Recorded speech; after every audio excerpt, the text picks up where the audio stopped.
Hello and welcome back to Goblin Literature. My name is Megan, and we are doing a series here where we are reading along with the Zodiac Academy so that we can have an ongoing discussion and discuss things in real time.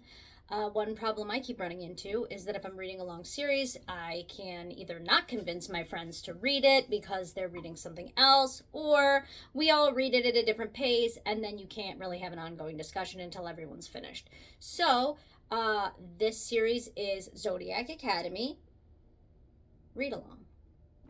So, this episode is Zodiac Academy, Book 2, The Ruthless Fae, chapters 20 through 25. So obviously there will be spoilers for everything through chapter 25. So this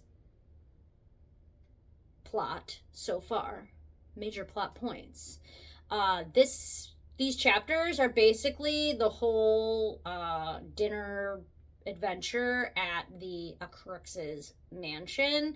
So we'll be going through that, some hot takes, some awards, which is a new thing we're doing. We're giving away awards to some characters every episode. So what happened so far? Let's catch up. So the Vega twins were invited to the Acrux's mansion, super mansion, for a nice dinner by, it seems like Darius's dad is the one who wanted them there, which is interesting because like they're not like on good terms. Like they don't want the Vegas to take the throne. So I guess he just invited them to kind of get an idea of like where they're at, like in their head about taking the throne. They have kind of like, they kick the night off with like a weird council meeting where they like just kind of have a pissing contest about calling them by their Roxana and Gwendolina names, and the Vega twins hate that. They've hated that this whole time. So they say, don't call us that, and then they're like, but that's your names, and then, awkward. They meet some new people, Gustav Velpecula, who's an asshole, and then Hamish Groose, who is Geraldine's dad, who's just as weird as she is, but seems cool. And then they also meet, Tory specifically meets Xavier, who is Darius's little brother, who I am obsessed with. He's just this cute little Pegasus whose family hates him, and he is purple, lilac, or lavender. He's like light purple, and he's very cute, and I want to adopt him, either like as my best friend or a child. I would just let him hang out with me and feed him snacks. We also meet, we meet a ton of people because this is like a whole new group that we're with. Like we've left the academy. We meet Orion's mom, Stella, also a horrible person. She's sleeping with Darius's dad. I guess that's fine, not super weird at all, and really awkward. The dynamic between Orion's family and Darius's family is weird. It's very incestuous and gross. And the basically curse that they put on them to make Orion protect Darius. I don't know why I can't say his name. That's like a medical issue. Darius. So Darius, Orion protecting Darius is really, we love that he's protecting him. I love the little dynamic. The fact that it's like a forced bond is messed up. That's like sick. Mr. Acrux is a horrible person. He should be killed soon. I don't think he's going to be killed soon because based on the title of the books, I think there is a book called Live and Let Lionel, and his name is Lionel. I assume it's him. I can't imagine there's 5 people named Lionel in this series. That would be very weird. Also, Lionel, like from Charlie Brown. So that's all I can think of, Charlie Brown. So hopefully he looks like Lionel from Charlie Brown. I don't know if he's the one with the blanket. I think he is. So I'm just going to imagine that guy with the blanket moving forward because he's a horrible human being. And then, I mean, the most important thing we need to discuss from these 5 specific chapters is that Orion and Darcy finally make out, which is great news for us all. Underwater, love that. It was like, we're underwater. I pulled her into the pool. This is a great time for everyone. And it was a great time for us all. And now I assume they're going to act really weird for a while. They're probably not going to make out again, and they're just going to act awkward and weird, just like real life. Which is great when you make out with someone you're not supposed to. Which, like, who does that? All of us, okay? Hold your judgments. So, they're gonna act really weird, I assume, for the rest of, like, probably at least this book. Because you're not really supposed to make up with your teacher, okay? Like, what are you supposed to do?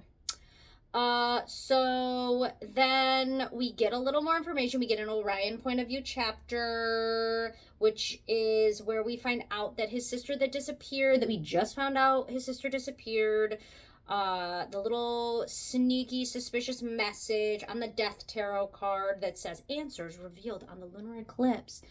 They find that tarot card, in a picture of Clara, Orion's sister. So, one of the old clues that they had from Astrum was, there was a picture of a dude, and it was like, ask him what happened to Clara Orion. Clara Orion. Orion is the last name.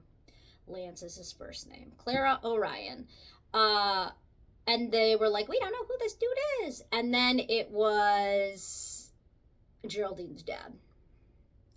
So they meet Geraldine's dad. They're like, oh my god, that's the guy from the picture. And then they're like, let's ask him some questions. And then he tells them a bunch of confidential information, which is hilarious. Because you can't just tell people confidential information. If you've ever had a friend who's in a job where they have a security clearance, they will not tell you any secret information. Although I'm not, like, you know, an heir to a throne. So maybe they would if I was an heir to a throne. I guess I'll have to work on that and figure out how I become one so that I can get government secrets, because I really want to know about the aliens, which is unrelated and a tangent, but I think that's one of the first things I would ask if I was this government agent or got government secrets, because aliens are really cool. So they find out that Clara Orion disappeared. And basically it sounds like Mr. Acrux, Lionel, with the blanket, him and his blanket, disappeared Clara Orion. It sounds like there's some sort of suspicious thing, ritual, something weird that they can do on a lunar eclipse, which of course just coincidentally happens to be on the same day as the reckoning, that will do something. I don't know what this does, but it sounds like Lionel, Whiny Liney. Let's call him Whiny Liney. I just invented that right now, and it's pretty good. So we're going with it. Whiny Liney, he has decided that he's going to do whatever this ritual thing is again on the lunar eclipse. I don't know what the ritual does, but it sounds like a problem, and it sounds like it killed Orion's sister. He says, oh, she vanished, but then when you get his point of view, you find out she's dead, and it's Whiny Liney's fault. He sucks. And it sounds like he's trying to find someone else to do whatever it is, like whatever the ritual, whatever was. It seems like it didn't work last time, and that's why Clara died. And now he's going to find someone else to do it too this time. And it sounds like Orion and Darius are trying to stop him.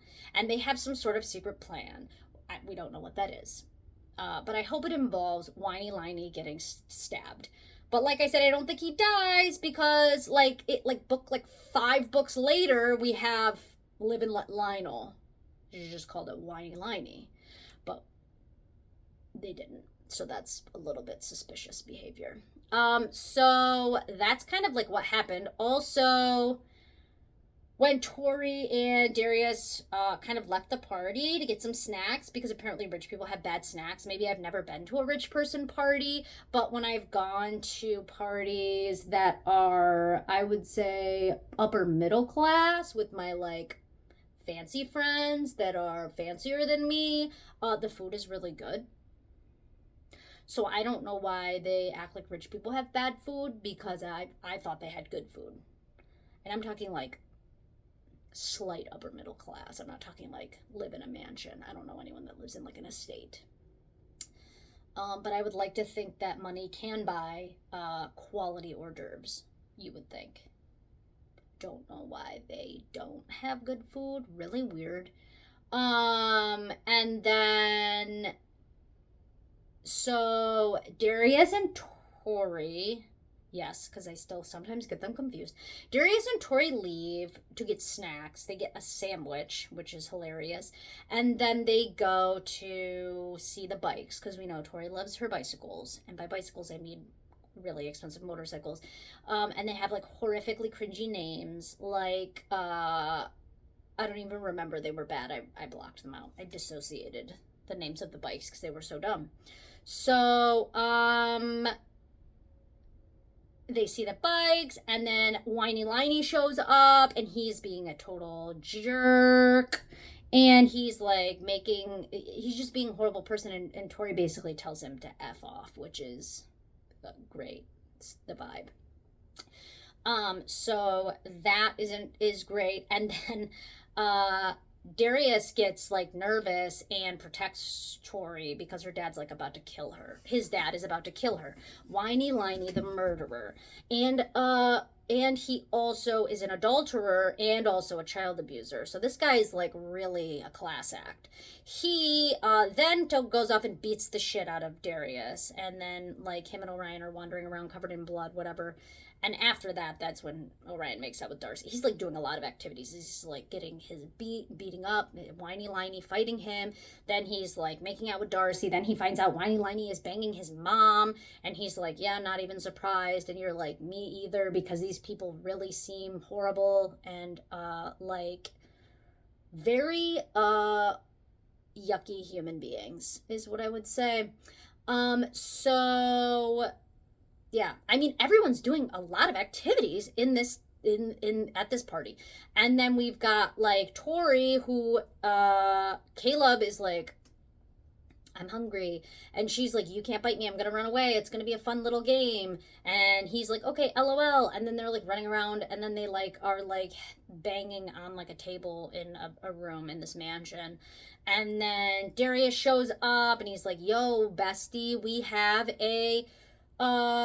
to go talk to our dads and parents. And he's like, okay. Darius is seeming a little jealous of Caleb.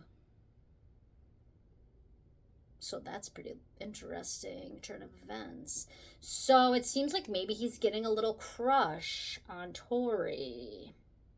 I need to also figure out how to envision what the girls actually look like in my head. I need to like as I said before, any attractive dude in a book is just Damon Salvatore. And then really any female in a book is just Elena Gilbert in my head. Because I'm not one of those people that can like imagine people in my head. I can't. They're like, oh, they have blonde hair and green eyes, and all of a sudden like this blonde hair, green eye person is in my head. No, it's just Elena Gilbert. No matter what they really look like. And sometimes like Bonnie. And then sometimes Carolyn Foote. Like, it's just the Vampire Diaries cast. I also saw a TikTok that was funny that was like, if you don't, it was like, should I read the Zodiac Academy? And it's like, does cringe bother you? And it's like, if yes, don't read it. And I'm like, okay, so it's not just me. There's some like cringy things going on here. But then it made like a comment about like, if you would like a CW show about from like 2004 about Magical Academy and cringe doesn't bother you, read it. And I was like, okay, I get it. That's making sense to me now that I'm like a book and a half in here. Like, that's exactly how you would describe this. But now that we're getting some character development, I'm more into it. Initially, it's a little cringe, but now it's getting a little bit more bearable because we've got like relationships developing, backstories developing. It's getting exciting. I'm not like obsessed at this point. I would think that 2 books in of like, I don't even know how many books, like 15 with like the novellas and the whatever, that we would need more to be obsessed. So it takes more than 2 books. So I'm still here. We're still going. And then at the end of these chapters, Darius tells Tory if she ever talks to his dad like that again, he will kill her. So I foresee a major conflict between Tory and Whiny Liney.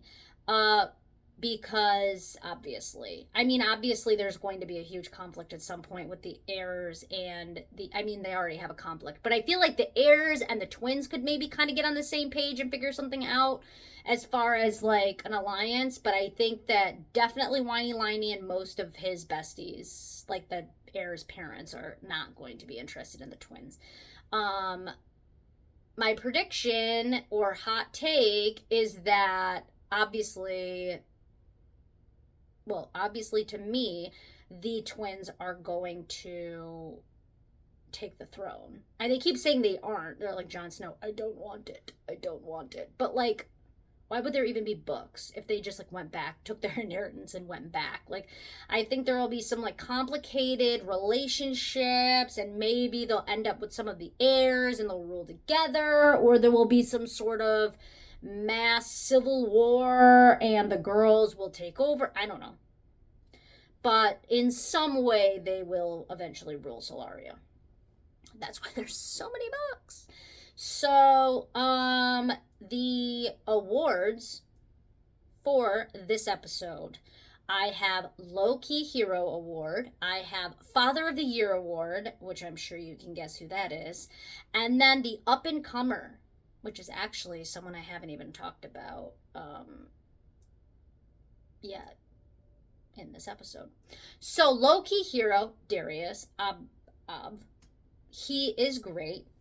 He saved Tory from getting murdered by his father. We don't want her to get murdered. That would really not be good for the plot this early in. There's 2 twins, so I haven't ruled out that one of them gets killed eventually, but I would like to think that they don't. I would like to think that they live the whole time. I wouldn't be shocked we have like a lot of main characters, right? And we're not very far into the books. I assume at some point some people are going to die. That's why everyone talks about the emotional damage of this series. Emotional damage. People, like, that's like the big thing when people are reading Zodiac Academy. Do you like emotional damage? I can't say that I definitely do like emotional damage, but I do like to have feelings when I'm reading.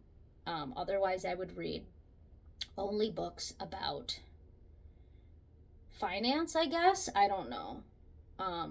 Something boring. Marketing, probably.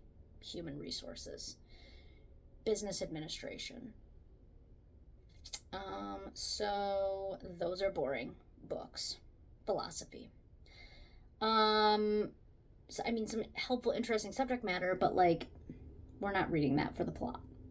So, yes, Low-Key Hero, Darius. We love him. He is saving Tory from getting, murdered. That's appreciative. He is, playing damage control with his family. He is a little bit jelly, which I kind of like, and I feel like will develop into something, which is exciting. And then Father of the Year, you guessed it, Whiny Liney.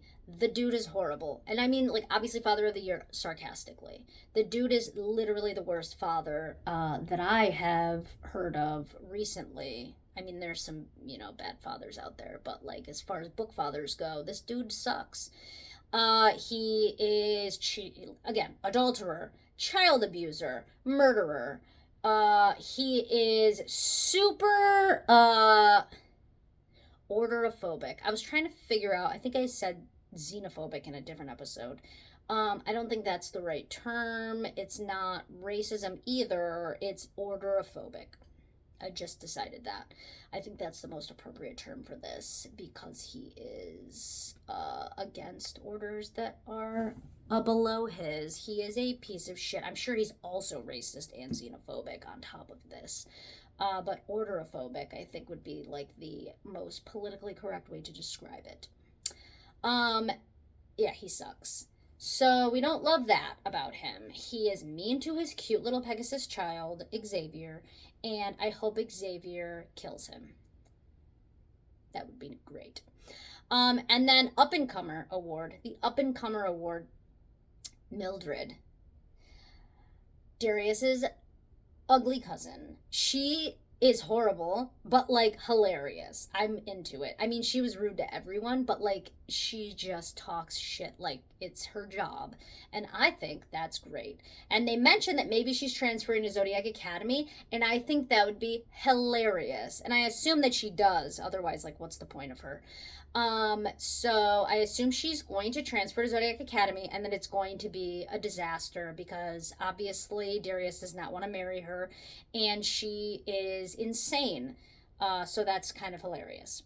So, like, up and comer, as in, like, hopefully some, like, future fun activities.